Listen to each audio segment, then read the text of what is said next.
Okay, तो हमने देखा कि रिसेप्टर्स का जो क्लासिफिकेशन है वो अलग अलग तरीके से होता है। अभी जो उसका जो मेन क्लासिफिकेशन हम जो देखने वाले हैं वो उसका ट्रांसड्यूसर मैकेनिज्म, किस तरह से वो रिसेप्टर काम करते हैं उसके हिसाब से होता है। और उसके हिसाब से रिसेप्टर्स को बेसिकली चार टाइप में डिवाइड किया जाता है। फर्स्ट जो होता है उसे बोलते हैं जी प्रोटीन कपल रिसेप्टर, GPCR उसका शॉर्ट फॉर्म है। फिर जो होता है वो आयन चैनल रिसेप्टर्स।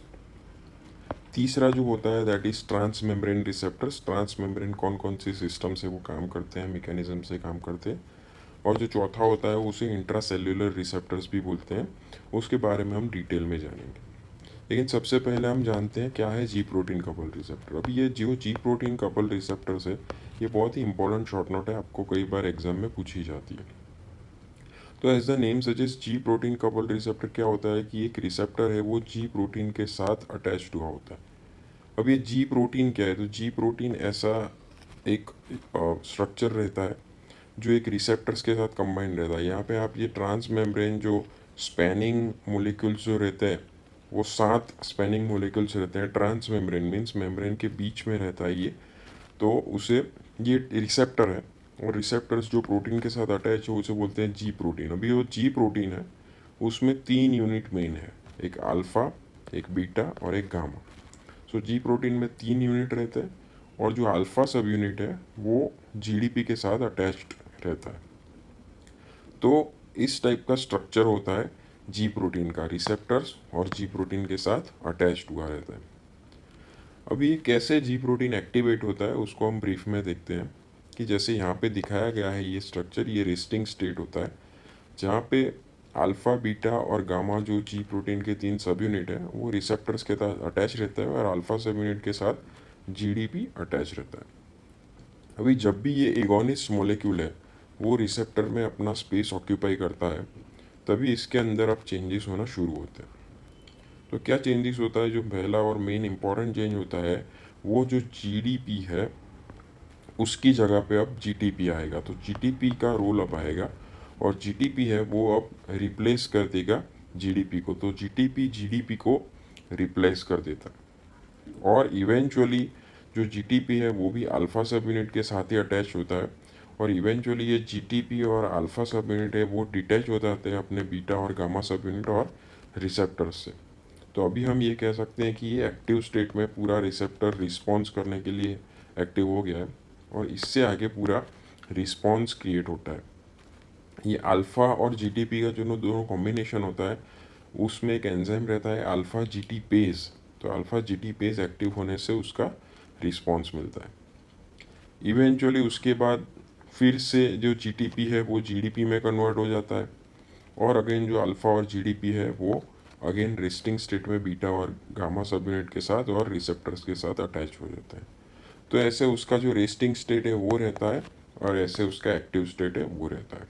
तो इस टाइप का जी प्रोटीन कपल रिसेप्टर अभी कैसे रिस्पॉन्स क्रिएट करता है वो हम समझते हैं।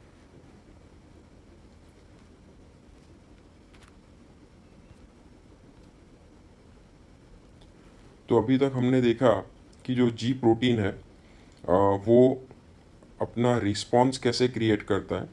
तो जो जी प्रोटीन अपना रिस्पॉन्स क्रिएट करता है वो 3 मैकेनिज्म से करता है। पहली जो मैकेनिज्म होती है उसे हम बोलते हैं adenylyl cyclase cyclic AMP system. जो दूसरी मैकेनिज्म होती है बी उसे बोलते हैं हम IP3DAG पाथवे। और जो तीसरी होती है वो आयन चैनल रेगुलेशन। तो ये 3 ABC मैकेनिज्म से जी प्रोटीन अपना रिस्पॉन्स क्रिएट करता है। तो पहली मैकेनिज्म समझते हैं हम adrenal cyclase cyclic AMP system. तो उसमें इसको आपको नाम से पता चल जाएगा कि यहाँ पे क्या होता है कि जो एडिनल साइक्लेस एक एंजाइम है वो एक तो अपना इन्वॉल्वमेंट रहता है। अभी एडिनल साइक्लेस का रोल क्या होता है, एडिनल साइक्लेस का रोल ये होता है कि ATP को साइक्लिक AMP में कन्वर्ट करना। सो ATP में से adrenal cyclase cyclic AMP generate करता है। तो ये रोल रहता है एडिनल साइक्लेस का। और जो भी साइक्लिक AMP अगर बनता है तो उससे आगे का रिस्पॉन्स क्रिएट होता है। जैसे फॉर एन एग्जांपल यहाँ पे दिया गया है कि अगर साइक्लिक AMP बढ़ जाए तो क्या होता है, तो प्रोटीन काइनेस A एक्टिवेट होता है जिससे काफ़ी सारे स्मूथ मसल्स जो बॉडी के हैं वो रिलैक्स होते हैं। और हार्ट के जो मसल्स हैं, हार्ट के मसल्स है उसमें कॉन्ट्रैक्टिलिटी प्रोड्यूस करता है ये। तो ये एक एग्जांपल दिया गया है। तो मेन इंपॉर्टेंट क्या है जो है वो है साइक्लिक एएमपी। साइक्लिक एएमपी बनना, जनरेट होना बहुत इंपॉर्टेंट है। इसे बोलते हैं हम सेकेंडरी मैसेंजर। तो सेकेंडरी मैसेंजर हुआ साइक्लिक एएमपी, और उसी की मदद से आगे का रिस्पॉन्स जनरेट होता है। तो अभी हमारा जो ड्रग है, या फिर जिसे हम एगोनिस्ट भी बोल सकते हैं, तो ये जो एगोनिस्ट है ये जी प्रोटीन के ऊपर बाइंड होता है, और इवेंचुअली वो एडेनल साइक्लेस को आइदर स्टिमुलेट करता है या फिर इनहिबिट करता है। तो अगर कोई रिसेप्टर जिसने एडेनल साइक्लेस को स्टिमुलेट किया तो उससे ज़्यादा साइक्लिक एएमपी बनेगा, और अगर उसने साइक्लिक एएमपी को इनहिबिट किया तो साइक्लिक एएमपी बनेगा नहीं, और आगे का प्रोसीजर नहीं होगा। तो उसी हिसाब से दो टाइप के पहले पाथवे में रिसेप्टर के सब टाइप पढ़ते हैं। एक तो बोलते हैं उसे जीएस रिसेप्टर, और दूसरे बोलते हैं GI receptor. GS receptor, S means stimulatory, कि जो एडेनल साइक्लिस को स्टिमुलेट करते हैं। आई मीन्स इनहिबिटरी, जो एडेनल साइक्लिस को इनहिबिट करते हैं। तो स्टिमुलेट होने से साइक्लिक एएमपी का लेवल बढ़ेगा, और इनहिबिट होने से साइक्लिक एएमपी का लेवल कम होगा। तो कुछ एग्जांपल्स आप याद रख सकते हैं जीएस रिसेप्टर्स के, कि जो बीटा वन रिसेप्टर्स है, सॉरी बीटा रिसेप्टर्स है, सभी बीटा रिसेप्टर्स, फिर H2 रिसेप्टर्स, D2 रिसेप्टर्स, ये सब जीएस रिसेप्टर्स है। अभी आपको रिसेप्टर्स एएनएस में डीप में पढ़ाएंगे, लेकिन अभी किस मैकेनिज्म्स के हिसाब से रिसेप्टर्स को क्लासिफाई किया गया है वो समझना है। और एक होते हैं जीआई रिसेप्टर्स, उसमें होते हैं अल्फा 2, M2 और D2। जब भी ऑटोनॉमिक नर्वस सिस्टम पढ़ेंगे तो रिसेप्टर्स के बारे में आपको ज़्यादा जानकारी मिलेगी। यहाँ पे आप इतना समझिए कि डिफरेंट रिसेप्टर्स उसके मैकेनिज्म्स के हिसाब से क्लासीफाई किए जाते हैं, और पहली मैकेनिज्म हुई एडिनल साइक्लिस साइक्लिक एएमपी पाथवे, और इसके हिसाब से हमने जीएस और जीआई दो टाइप के रिसेप्टर्स हमको जानने को मिले। जो दूसरा पाथवे है वो है IP3DAG पाथवे। यहाँ पे क्या होता है, IP3DAG पाथवे में जब भी एगोनिस्ट रिसेप्टर्स पे बाइंड होता है तो यहाँ पे फॉस्फोलाइपेज सी का पहले एक्टिवेशन होता है। तो इसीलिए ये पाथवे को फॉस्फोलाइपेज सी IP3DAG पाथवे कहते हैं। तो पहले फॉस्फोलाइपेज सी का एक्टिवेशन होता है, उससे फॉस्फोटाइडाइल इनोसिटोल डाइफॉस्फेट बनता है, और उसमें से IP3 और DAG बनते हैं। तो ये जो हमारे IP3 है, इनोसिटोल ट्राइफॉस्फेट, और DAG मीन्स डाइएसाइल ग्लिसरॉल, इसे सेकेंडरी मैसेंजर इस पाथवे में कहा जाता है। IP3 और DAG का स्पेसिफिक रोल होता है। जैसे IP3 का रोल है कि कैल्शियम रिलीज करना और मसल्स का कंट्रैक्शंस करवाना, और DAG का रोल होता है कि प्रोटीन काइनेस सी को एक्टिवेट करके आगे प्रोटीन का फॉस्फोराइलेशंस करके उससे इफेक्ट जनरेट करना। तो इस हिसाब से जो रिसेप्टर्स काम करते हैं ये पाथवे से, उस रिसेप्टर्स को हम बोलते हैं GQ रिसेप्टर्स। तो यहाँ पे सेकेंडरी मैसेंजर्स दो रहते हैं, IP3 एंड DAG। पहले में सेकेंडरी मैसेंजर एक ही रहता था, वो था साइक्लिक एएमपी। तो यहाँ पे हमने देखा कि दूसरा IP3DAG पाथवे है, और जो रिसेप्टर इससे काम करते हैं उसे हम GQ रिसेप्टर्स भी बोलते हैं।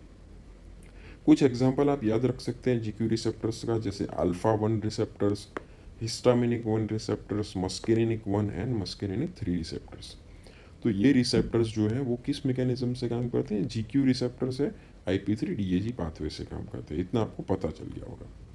और जी प्रोटीन जो तीसरी मैकेनिज्म से काम करता है वो है चैनल रेगुलेशन। तो हमें पता ही है कि कुछ आयन चैनल्स होते हैं, वो आयन चैनल्स में से आयन का या तो अंदर की साइड जाते हैं या फिर बाहर की साइड जाते हैं। तो कुछ रिसेप्टर्स, जी प्रोटीन कपल्ड रिसेप्टर्स ऐसे होते हैं कि आयन के साथ अफिलिएट होते हैं। तो अगर ये जी प्रोटीन को एक्टिवेट किया जाए तो वो शायद आयन का ट्रांसफ़र अफेक्ट कर सकते हैं। वो चैनल को या तो ओपन करते हैं या फिर चैनल को बंद कर देते हैं। तो कैरेक्टरिस्टिक के हिसाब से, उसकी जगह के हिसाब से जी प्रोटीन के साथ अफिलिएट हुआ एक आयन चैनल रहता है। सो उस टाइप की जो पाथवे है, जो रिसेप्टर्स इस मैकेनिज्म से काम करते हैं उसे जी प्रोटीन कपल रिसेप्टर्स बोलते हैं, that is associated with channel regulations. जैसे कुछ एग्जांपल यहाँ पे दिया गया है कि जो बीटा 1 रिसेप्टर्स है वो कैल्शियम चैनल ओपन करते हैं, और अल्फा 2 और M2 रिसेप्टर्स है ये पोटेशियम चैनल ओपन करते हैं। तो अपने कैरेक्टरिस्टिक्स के हिसाब से वो चैनल ओपन करके रिस्पॉन्स जनरेट करते हैं। तो ये सबसे पहले हो गया हमारा पहला टाइप का रिसेप्टर हमने जो देखा था, वो था जी प्रोटीन कपल रिसेप्टर्स, और उसके तीन तरह के एक्शंस, एडेनल साइक्लेस पाथवे, IP3DAG और आयन चैनल रेगुलेशंस। सो जो पहला टाइप का रिसेप्टर था वो हमारा खत्म हुआ। अभी हम चलते हैं दूसरे टाइप के रिसेप्टर्स की तरफ। जो दूसरा टाइप का रिसेप्टर था वो आयन चैनल रिसेप्टर्स था। यहाँ पे क्या होता है कि ये जो रिसेप्टर्स, अभी जी प्रोटीन का पद खत्म हो गया है, अब ये सेपरेट आयन चैनल रिसेप्टर्स है। एक चैनल रहता है इस टाइप के रिसेप्टर्स में, और जहाँ पे चैनल है उसके डिफरेंट सब यूनिट रहते हैं। जैसे फॉर एन एग्जांपल ये फ्लावर शेप का चैनल है जिसमें अलग अलग सब यूनिट है, दो अल्फा सब यूनिट है, बीटा सब यूनिट है, गामा है, डेल्टा सब यूनिट है।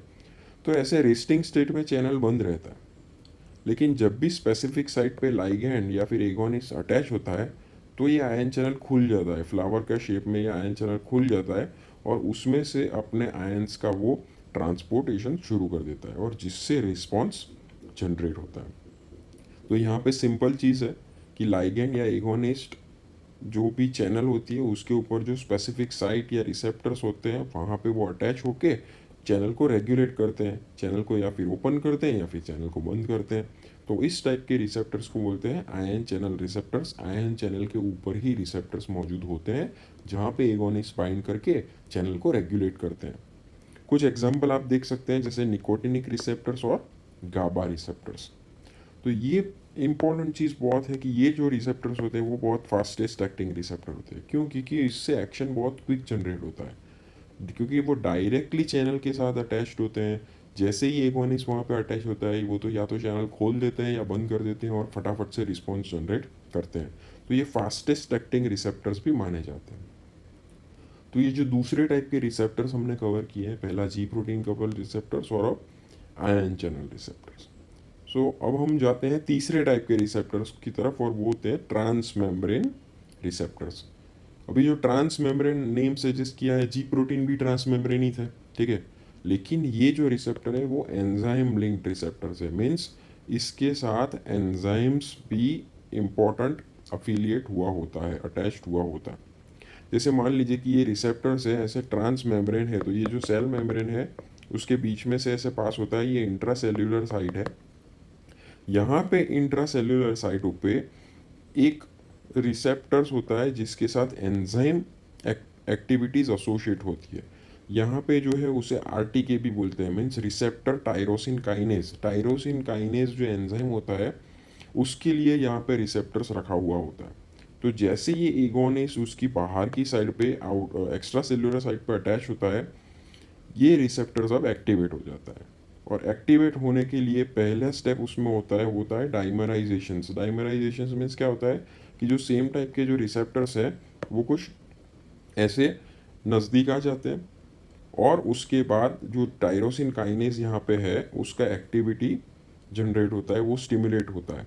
और उससे क्या होता है कि phosphorylation of the tyrosine residue, जो यहाँ पे टायरोसिन रेसिड्यू टी के फॉर्म पे बताया गया है, उसका एक्टिवेट होता है, और इवेंचुअली आगे जो भी सिग्नलिंग प्रोसेस होती है उससे उसका रिस्पॉन्स जनरेट होता है। तो इससे क्विक तुरंत एक्शन नहीं आती है, एक्शन आने में देर लगता है, क्योंकि काफ़ी सारे सिग्नलिंग प्रोसेस आगे होते हैं, और होते जाने पे इवेंचुअली रिस्पॉन्स जनरेट होता है। सो कौन कौन से एगोनिस्ट है, ड्रग है या फिर हार्मोन से इससे काम करते हैं? जैसे इंसुलिन। इंसुलिन इस टाइप के रिसेप्टर्स से काम करता है। कुछ ग्रोथ फैक्टर है, एपिडर्मल ग्रोथ फैक्टर है, ये जो ग्रोथ फैक्टर है यहाँ से काम करते हैं। एट्रियल न्यूक्लियोटाइड पेप्टाइड्स, कुछ पेप्टाइड्स बॉडी में जो एंडोजीनस होते हैं वो भी इस मैकेनिज्म से काम करते हैं, ट्रांस मेम्ब्रेन रिसेप्टर्स। अभी ये जो ट्रांस मेम्ब्रेन रिसेप्टर्स है उसी में एक दूसरा सब टाइप है, उसे हम बोलते हैं जैक्सटेट रिसेप्टर्स। क्या है जैक्सटेट रिसेप्टर्स? बहुत इजी है। इसमें क्या होता है कि यहाँ पे जो टायरोसिन काइनेस था उसकी जगह पे यहाँ पे जो एंजाइम एक्टिविटी है वो है जेनस काइनेस। तो जैसे एगोनिस एक्टिवेट होता है, डाइमराइजेशन होता है, जेनस काइनेस एक्टिवेट हो जाता है। और जेनस काइनेस क्या करता है कि जेनस काइनेस एक्टिवेट होने पर अब वो स्टैट को अपनी ओर बुलाता है।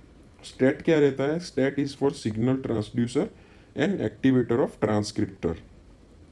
सो ट्रांसक्रिप्शन का ये फैक्टर है वो उसके साथ अटैच होता है और वो एक्टिवेट हो जाता है, और इवेंचुअली जो ट्रांसक्रिप्शन की प्रोसेस है वो एक्टिवेट होती है और उससे रिस्पॉन्स जनरेट होता है।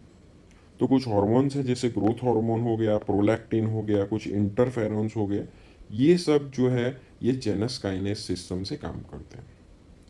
तो ये हम दोनों ने पता लगा लिया, हमने पता लगा दिया कि ये दो टाइप के जो trans membrane enzyme link receptor होता है, एक होता है टायरोसिन काइनेज वाला और दूसरा होता है जेनस काइनेज वाला।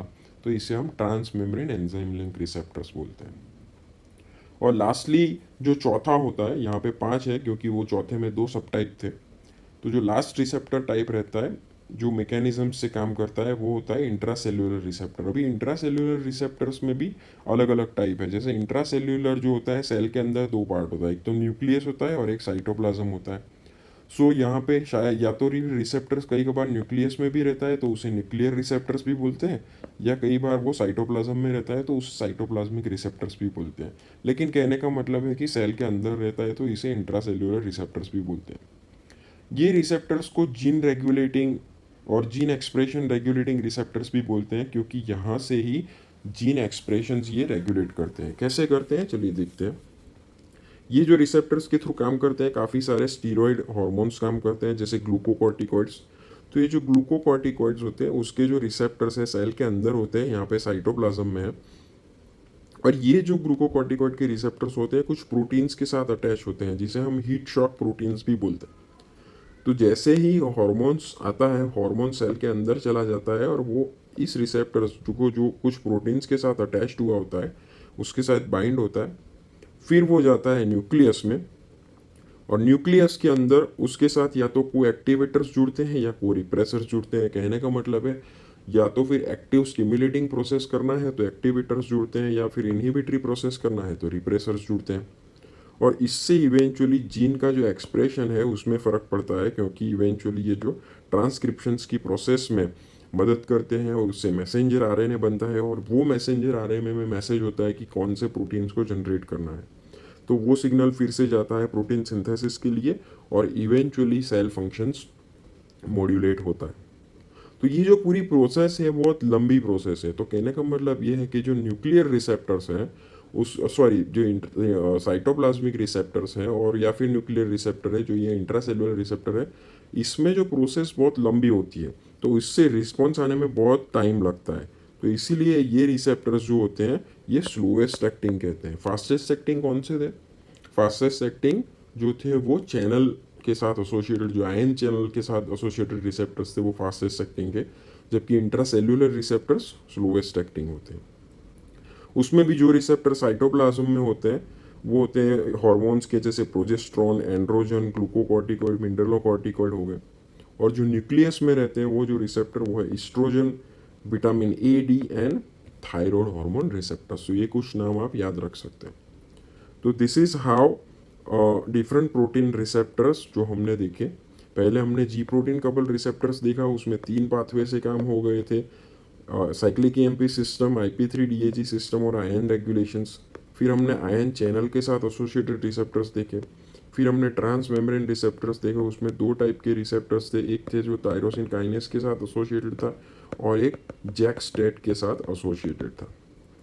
और जो चौथा जो अभी हमने रिसेप्टर देखा वो इंट्रासेल्युलर था, उसमें भी 2 पोर्शन थे, जैसे साइटोप्लाज्मिक रिसेप्टर्स थे और इंट्रा और न्यूक्लियर रिसेप्टर्स थे। तो ठीक है, होपफुली आपको पता चल गया होगा अब कि कौन कौन से मैकेनिज्म से रिसेप्टर्स का क्लासिफिकेशन होता है और हर एक पार्ट में किस हिसाब से रिसेप्टर्स का विभाजन किया गया है और उसमें कौन कौन से रिसेप्टर्स इन्वॉल्व होते हैं। Thank you very much.